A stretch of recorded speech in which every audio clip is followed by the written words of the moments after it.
ఒకవైపు వర్షాలు పడుతున్నాయి. ఇంతలో శ్రావణమాసం రాని వస్తుంది. శ్రావణమాసం రాగానే కీర్తి మనసులో భయం పట్టుకుంది. అత్తగారు శ్రావణ మంగళవారమని, శ్రావణ శుక్రవారమని చెప్పి నాన్ వెజ్ ఎక్కడ తిననివ్వరో అని. ఏంటత్తయ్యా, శ్రావణమాసం వచ్చింది, ఏంటి సంగతి? ప్రతి సంవత్సరం శ్రావణమాసం రాగానే నన్ను నాన్ వెజ్ తిననివ్వకుండా చేసేస్తారుగా. ఈ సంవత్సరమైనా నాకు నాన్ వెజ్ తినడానికి పర్మిషన్ ఇవ్వరా? మీకు తెలుసు కదా, నేను చికెన్ లేకుండా ఒక్కరోజు కూడా ఉండలేనని.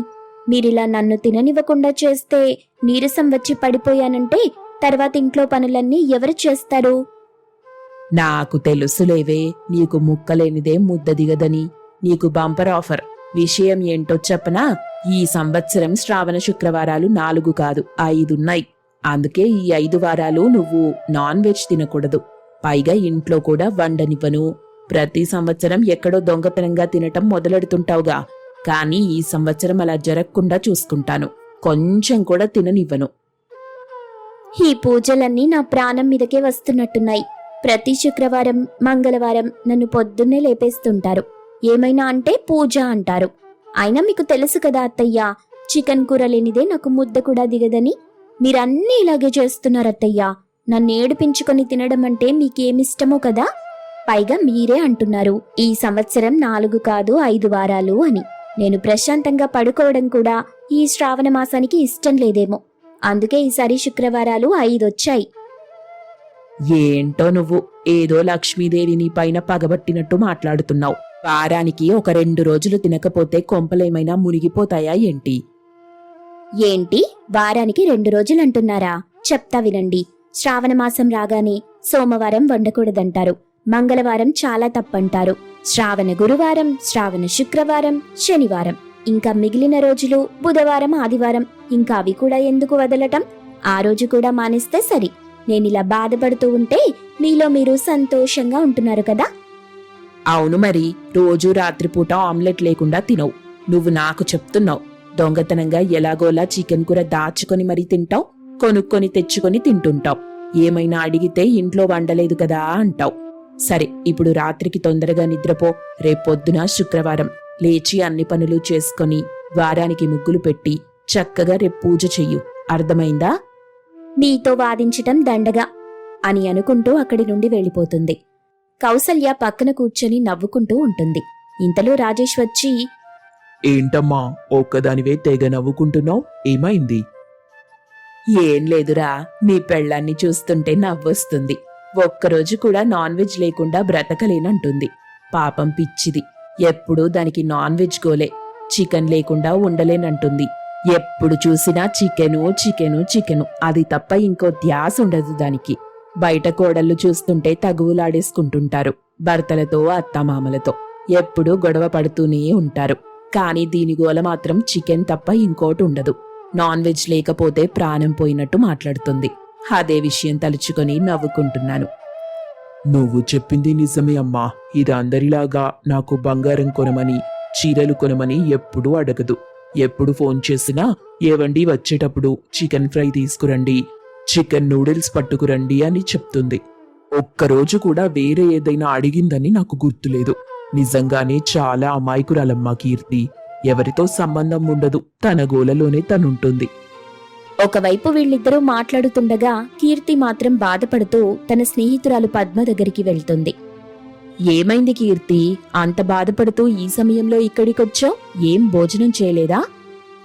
ఏం చెప్పాలో, మా అత్తతో నేను పడలేకపోతున్నాను. ఆవిడ నన్ను విసిగిస్తూనే ఉంటుంది.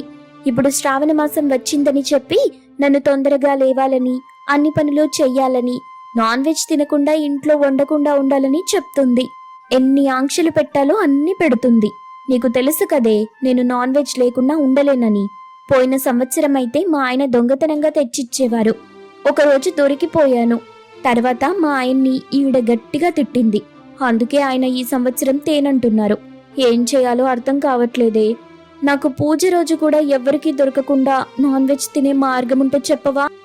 ఓసిని, ఈ విషయం చెప్పడానికి నా దగ్గరికి ఈ సమయంలో వచ్చావా? అవేం ఆలోచించకే, వెళ్ళి శుభ్రంగా విశ్రాంతి తీసుకో. నేను బావగారితో మాట్లాడతానులే. తనేదో ఒక రకంగా నీకు సాయం చేస్తారు. నువ్వెందుకే బాధపడతావు? బయటికి తీసుకెళ్లమని కూడా బావగారికి చెప్తాన్లే, నువ్వు బాధపడకు. రేపటి కోసం ఆలోచించుకొని ఈ రోజెందుకే ఆకలితో ఉండటం. వెళ్ళి భోంచేసి విశ్రాంతి తీసుకో. ఏం చెప్తావో ఏంటో అని అనుకుంటూ అక్కడి నుండి వెళ్ళిపోతుంది కీర్తి. ఇంటికి చేరుకొని నిద్రపోతుంది. కౌసల్య మరుసటి రోజు కీర్తిని పొద్దున్నే నిద్రలేపి ఇల్లంతా తడిగుడ్డ పెట్టి బయట ముగ్గు వేసి వారానికి పసుపు రాసి బొట్లు పెట్టి అన్ని పనులు చెయ్యమని చెప్తుంది.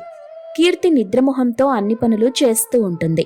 ఆ తరువాత దీపం పెట్టేశాక నైవేద్యం పెట్టేసి మళ్లీ వెళ్లి నిద్రపోతుంది. బావుంది నీ పని, ఇలా అయితే నువ్వు పూజలు చేసినట్టే అని అనుకుంటూ వెళ్ళిపోతుంది. ఇంతలో రాజేష్ లేచి రెడీ అయి డ్యూటీకి వెళ్దామనుకుంటూ ఉంటాడు. ఇంతలో కీర్తి నిద్రలేచి అక్కడికొచ్చి, ఏవండి, సాయంత్రం నన్ను బయటకు తీసుకువెళ్ళండి. నాకింట్లోనే ఉండి బోర్ కొడుతుంది. ప్లీజ్ అండి, నన్ను ప్రశాంతంగా ఒక్క అరగంట తీసుకెళ్లరా ప్లీజ్. ఓసై, నిన్నిప్పుడు బయటకి పట్టుకెళ్ళానంటే అమ్మ ఎక్కడికి వెళ్ళావు, ఏం తిన్నావు అని అడుగుతుంది. నువ్వు బయటకొస్తే నాన్ వెజ్ తినకుండా ఇంటికి రావు. పైగా ఈరోజు శ్రావణ శుక్రవారం. లేనిపోని గొడవల అవసరం అంటావా? నన్నెందుకే టార్చర్ పెడతావు? అర్థం చేసుకోవే, 1-2 రోజులు మానేసేయ్. ఎంతసేపు మీ అమ్మ హర్ట్ అవుతుందని ఆలోచిస్తారు గాని నేనిక్కడ భోంచేయలేకపోతున్నానని ఆలోచిస్తున్నారా? పొద్దున్నే లేచి ఎన్ని పనులు చేశానో. మీ అమ్మని ఏమీ అనలేరు. నన్ను కొంచెం నాన్ వెజ్ తినడానికి ఒప్పుకుంటే చాలు కదా ఏమో చూద్దాం అని అనుకుంటూ డ్యూటీకి వెళ్ళిపోతాడు. కీర్తి మధ్యాహ్నం అయ్యేసరికి ఇంట్లో అటూ ఇటూ తిరుగుతూ ఉంటుంది. ఏం చేయాలో అర్థం కాదు. నాన్ వెజ్ తినాలన్న కోరిక పెరుగుతూ ఉంది. కీర్తి బయలుదేరి బయటికి వెళ్ళిపోతుంది. ఎక్కడైనా షాప్ దగ్గర ఆగి చికెన్ పకోడీ కొనుక్కోవాలనుకుంటుంది. అయితే మార్గమధ్యంలో ఒక దుకాణం దగ్గర ఆగి చికెన్ పకోడీ కొనుక్కుంది. తను ఏదో ఒకటి ఇలాంటి పిచ్చి పని చేస్తుందని చెప్పి కీర్తి వెనకాలే కౌసల్య కూడా కొంతసేపటికొస్తుంది. కీర్తి ఏమో కొనుక్కొని పార్క్లోకి వెళ్లి కూర్చుని తినడానికి ప్యాకెట్ విప్పింది. ఇంతలో అక్కడికి కౌసల్య వచ్చి, నువ్విలాంటి పని చేస్తావని నాకెక్కడో తెలుసులే, అందుకే నీ వెనకాల బయలుదేరొచ్చాను. ఈరోజు ఎంత చక్కగా పూజ చేసుకున్నావు. ఉదయాన్నే నిద్రలేచి భక్తి శ్రద్ధలతో చేశావు. నిజంగా నీ పూజ చూసి నాకే ముచ్చటేసింది. అలాంటిది ఇంకో కొద్ది గంటలాగితే రాత్రైపోతుంది కదా, అప్పుడేదో ఒక టిఫిన్ తినేసి పడుకుంటే పోతుంది. ఈరోజు మొత్తం నాన్ వెజ్ తినకుండా ఉన్నట్టుంటుంది.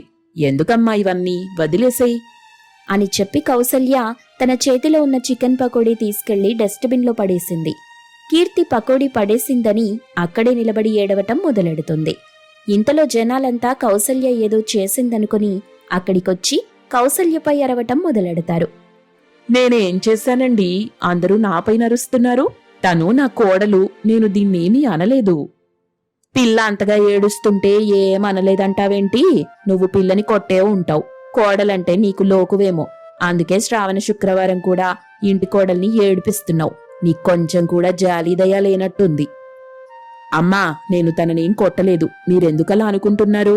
ఈరోజు శ్రావణ శుక్రవారం, తను చికెన్ పకోడీ కొనుక్కొని తినడానికి ఇక్కడికొచ్చింది. అందుకే మందలించి ఇంటికి తీసుకెళ్తున్నానంతే. అవునా, శ్రావణ శుక్రవారం చికెన్ తింటావా అమ్మా? శ్రావణ శుక్రవారం కొన్ని పనులు చెయ్యకూడదు. మాంసాహారం తినటం, ఎదుటి వాళ్ళని దూషించటం తప్పు. ఇలాంటి పనులన్నీ చెయ్యకూడదమ్మా. ఇంకొక ముఖ్యమైన విషయం ఏంటో తెలుసా? అసలు ఆడవాళ్లు వరలక్ష్మి వ్రతం ఎందుకు చేస్తారో తెలుసా? వాళ్ళింట్లో సిరి సంపదలు, భర్త ఆయురారోగ్యాల కోసం చేస్తారు. మన హిందూ సాంప్రదాయం ప్రకారం భర్త యొక్క ఆయురారోగ్యాలు పెరగాలంటే వరలక్ష్మి పూజ చేస్తారు.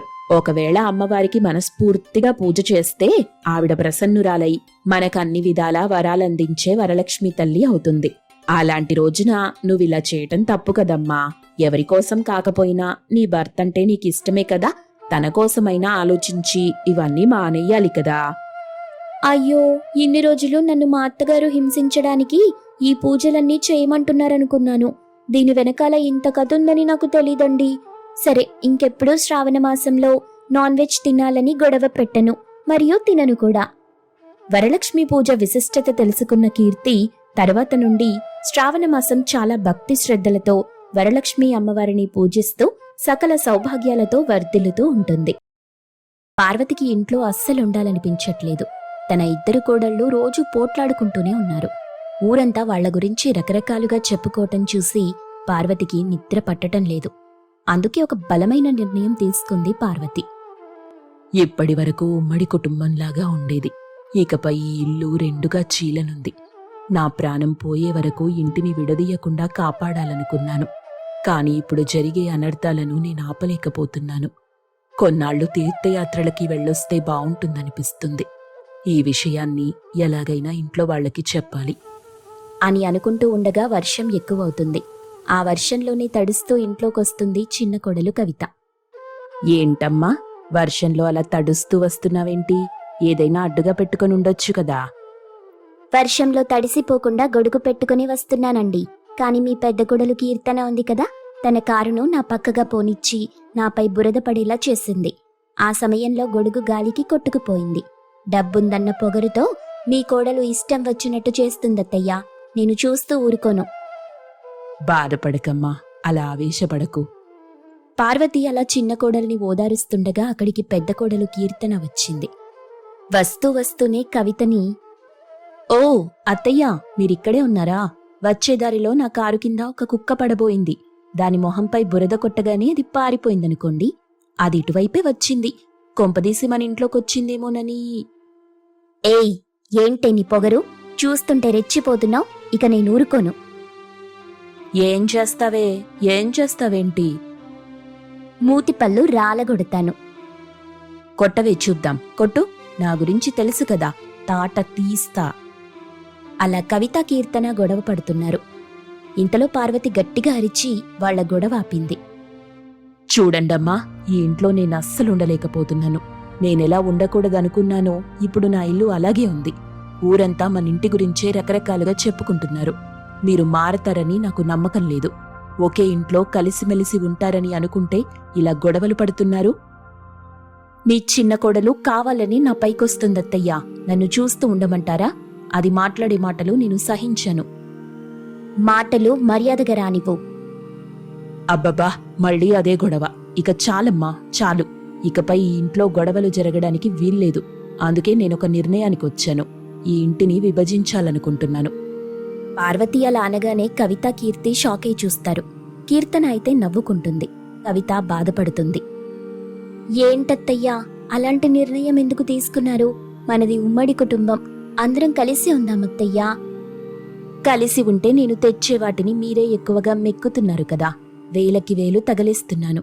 మీకేంటి, దర్జాగా ఇంట్లో ఉంటారు. కాని డబ్బు ఖర్చు పెట్టేది నేనేగా. మీరైతే మంచి నిర్ణయమే తీసుకున్నారత్తయ్యా. ఇక ఎవరి బ్రతుకు వాళ్ళు బ్రతుకుదాం.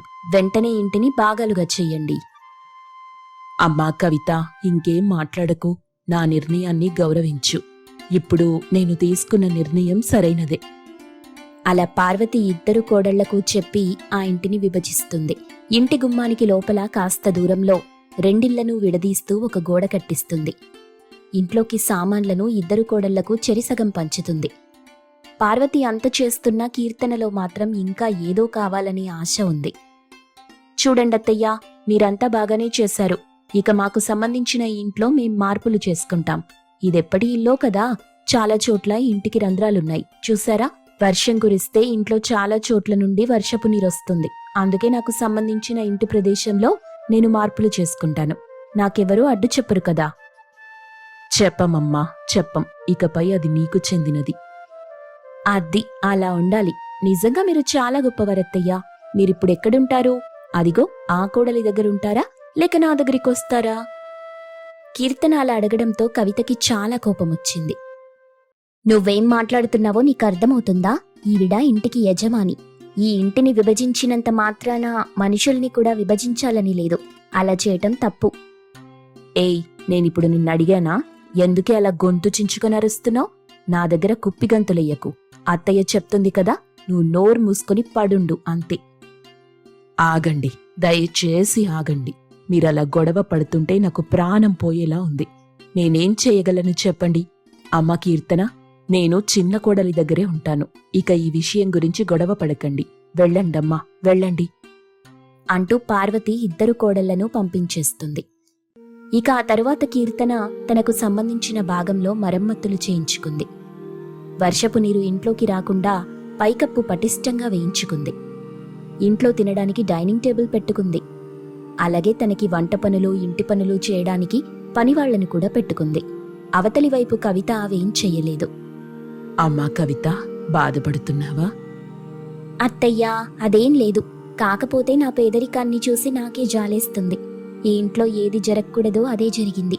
ఇదిగో చూడండి, ఈ వర్షపు నీరు ఇంట్లో పడుతుంది. వంట చేయాలంటే కూడా వర్షంలో తడుస్తూ కట్టెల పొయ్యిపైనే వంట చెయ్యాలి. మీరు నా వైపు వచ్చి తప్పు చేశారత్తయ్యా. అక్కడుండుంటే మీకన్నీ సవ్యంగా జరిగేవి. అలా అనకమ్మా. ఎక్కడైతే డబ్బు గర్వం ఎక్కువగా ఉంటుందో అక్కడ ఎక్కువ కాలం ఉండకూడదు. ఈరోజు ఆ డబ్బు చూసి నేనటువైపు వెళ్ళాననుకో, రేపు నాతో ఇంటి పనులు చేయిస్తుంది, నన్నొక పని మనిషిలా చూస్తుంది, అవమానిస్తుంది, బాధ పెడుతుంది. దక్కాల్సిన గౌరవం దక్కకపోగా అలా అవమానాలు భరించాల్సొచ్చేదమ్మా. పార్వతీ కవితలు అలా మాట్లాడుకుంటూ ఉండగా పక్కనే తన డైనింగ్ టేబుల్ పై కూర్చొని వేడివేడి పకోడీలు తింటూ చూస్తూ ఉంది కీర్తన. ఏంటత్తయ్యా, మీ కోడలితో ఏవో గుసగుసలాడుతున్నారు? మీరు చాలా పెద్ద తప్పు చేశారత్తయ్యా. మీరు నా వైపొచ్చుంటే ఈ పాటికి నాతో కలిసి ఈ వర్షంలో వేడివేడి పకోడీలు తింటూ ఉండేవారు. కానీ ఇప్పుడక్కడ ఇంట్లో ఉండి కూడా వర్షంలో తడుస్తున్నారు. మిమ్మల్ని చూస్తుంటే జాలేస్తుంది. బాధపడకండి, ఇప్పటికైనా మించిపోయిందేం లేదు. నా వైపొచ్చేయండి. నా కొడుకుతో పాటు నేను కూడా నీ కొంగు పట్టుకొని తిరగడానికా? ఏంటత్తయ్యా మీరు ఇలా చేస్తున్నారేంటి? నాలాంటి రిచ్ కోడలు దొరకటం మీ అదృష్టం. అది గుర్తుపెట్టుకోండి. నా వైపు ఉంటే కార్లలో తిరుగుతూ కంటి నిండా నిద్రపోవచ్చు. అలా కష్టపడాల్సిన పనుండదు. చాలమ్మా, ఇంక చాలు, మేం పనులు చేసుకోవాలి అంటూ పార్వతి తన చిన్న కోడలు కవిత వంట చేయటంలో సాయపడుతుంది. ఓవైపు వర్షం వస్తుంటే ఆ వర్షంలోనే కవర్లు తలకు పెట్టుకుని ఒక పెద్ద ప్లాస్టిక్ కవర్ పట్టుకుని అతి కష్టం మీద వంట చేశారు. వాళ్ళని చూస్తూ మరోవైపు కీర్తన వేడివేడి కాఫీ తాగుతూ ఉంది. తన డబ్బు గర్వాన్ని చూపిస్తూ ఉంది. అలా కొన్ని రోజులు గడుస్తాయి. ఒకరోజు వర్షం ఎక్కువవుతుంది. ఉరుములు మెరుపులు ఎక్కువయ్యాయి. ఆ సమయంలోనే భూకంపం కూడా సంభవిస్తుంది. ఇంట్లోని సామాన్లన్నీ చెల్లాచెదురుగా అవుతాయి. కీర్తన ఆ ఇంట్లో చిక్కుకుపోయింది. కీర్తనకి ప్రాణభయం పట్టుకుంది. కాపాడండి, కాపాడండి, ఎవరైనా నన్ను కాపాడండి. కీర్తన అలా అరుస్తుంటే మరోవైపు ఉన్న కవిత తన అత్త పార్వతిని పట్టుకుని బయటికి తీసుకెళ్తుంది. వాళ్ళని చూసిన కీర్తన, నన్ను కాపాడిన వాళ్ళకి డబ్బులిస్తాను, చాలా డబ్బులిస్తాను. వాళ్ళు జీవితాంతం కష్టపడినా అంత డబ్బు చూసుండరు. చూసారా అత్తయ్య, చింత చచ్చినా పులుపు చావలేదు. అమ్మా కవిత, ముందు మనం ఇంట్లో నుండి బయటపడదాం. భూకంపం మరింత ఎక్కువయ్యేలా ఉంది. తొందరగా ఇంటి నుండి బయటపడాలి.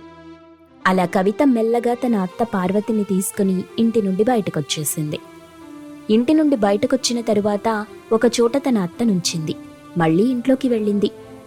ఇంకెక్కడికమ్మా? అత్తయ్య, ఎంతైనా మనం మనుషులం కదా. వారిలో లేకపోయినా మనలో మానవత్వం ఇంకా అలాగే ఉంది. ఆవిడ చూపించే డబ్బు ఆశ నాకు లేదు. ఆపదలో ఉన్న మనిషిని ఆదుకోవటమే నాకు తెలుసు. నిజంగా నీది చాలా మంచి మనసమ్మా. వెళ్ళమ్మా వెళ్ళు, నీ తోటి కోడల్ని కాపాడు అంటూ పార్వతి చెప్పగానే ఇక కవిత ఆ వానలోని తడుస్తూ ఇంట్లోకెళ్ళింది. ఇంట్లో ప్రాణాలతో కొట్టుమిట్టాడుతున్న కీర్తనని చూసింది.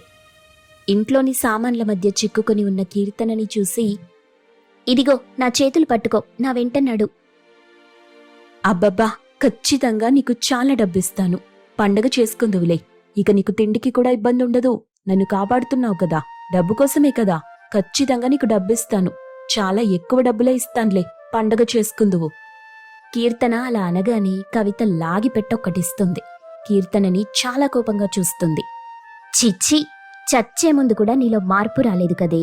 ఇప్పుడు నువ్వు చస్తే నీ డబ్బులు నిన్ను కాపాడతాయా? నీకు ప్రాణం పోస్తాయా?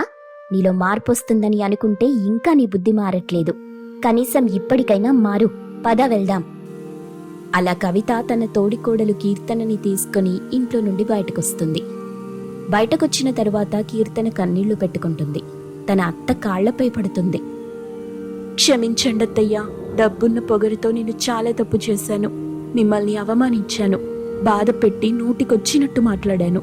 ఇప్పుడు కూడా డబ్బు పొగరుతో ప్రవర్తించాను. క్షమించండి. క్షమాపణలు చెప్పాల్సింది నాకు కాదమ్మా. ఇదిగో, ఏ స్వార్థము లేకుండా, ఏది ఆశించకుండా నిన్ను కాపాడింది కదా ఈ కవితకి చెప్పు. పార్వతి అలా అనగానే కవితని చూసి కన్నీళ్లు పెట్టుకుంటూ కీర్తన ఏడుస్తుంది. క్షమించు కవిత, చిన్నదానివైనా నీకు నేను నమస్కారం చేస్తున్నాను. నువ్వు పేదదానివని ఎన్నో రకాలుగా అవమానించినా నువ్వు మాత్రం అవేం పట్టించుకోకుండా నన్ను కాపాడావు. నీ రుణం తీర్చుకోలేనిది. తీర్చుకోవచ్చు, నా రుణం తీర్చుకోవచ్చు. మళ్ళీ మన కుటుంబమంతా కలిసిమెలిసి ఉంటే నువ్వు నా రుణం తీర్చుకోవచ్చు. కవిత అలా అనగానే కీర్తన సంతోషంగా కవితని హత్తుకుంది. అలా ఆ వర్షంలో ఆ కుటుంబం మళ్ళీ కలిసిపోతుంది. ఇక ఆ తరువాత ఏ సమస్య లేకుండా అందరూ కలిసుంటూ ఆనందంగా జీవిస్తారు.